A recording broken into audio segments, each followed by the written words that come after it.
नरकासुर देव माता अदिति के कुंडल व वरुण देव का छत्र छीन कर ले गया है। उसने पृथ्वीलोक से 16,100 कन्याओं का अपहरण भी किया है, जिनका वो नारीत्व भंग करने पर तुला हुआ है। नारी की कोख से ही सभ्यताओं का जन्म होता है। नारी इस ब्रह्मांड के सौंदर्य का रहस्य।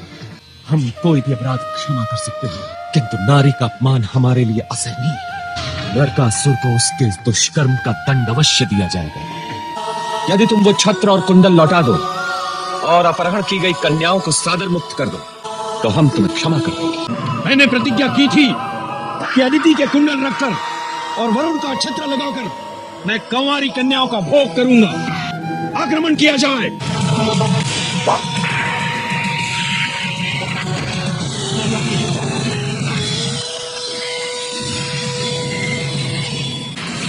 केशव, अब मैं तुम्हें नहीं छोड़ूंगी। ठहर जाओ मौरवी, इसने मेरे पिता और सम्राट का वध किया है। मैं इसे मृत्यु के घाट उतार दूंगी। जिनके दर्शन मात्र से मोक्ष का मार्ग खुल जाता है, उनके हाथों से तो जिसने मृत्यु पाई उसे एक नया जीवन मिल गया। तुम्हें वर की खोज थी ना? हाँ, तो समझ लो, आज तुम्हारी खोज का अंत है। तुम्हारी इच्छा केवल श्री कृष्ण ही पूरी कर सकते हैं। यदि मुझे आप जैसा वर मिल जाए तो मेरा जीवन सफल हो जाए।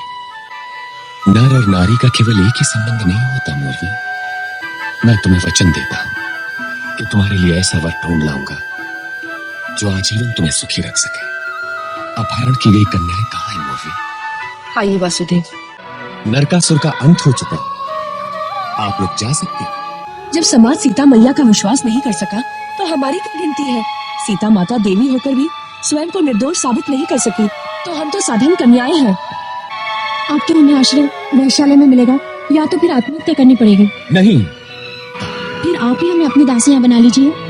स्त्री दासी बनने के लिए जन्म नहीं लेती देवी।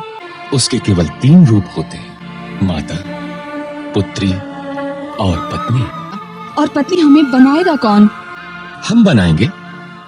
हम आपको अपनी रानियों का स्थान देने की घोषणा करते हैं, किंतु ध्यान रहे कि यह स्थान आपको केवल इसलिए दिया जा रहा है कि समाज आपको हीन दृष्टि से न देखे, किंतु ये सत्य केवल हम और आप ही जानेंगे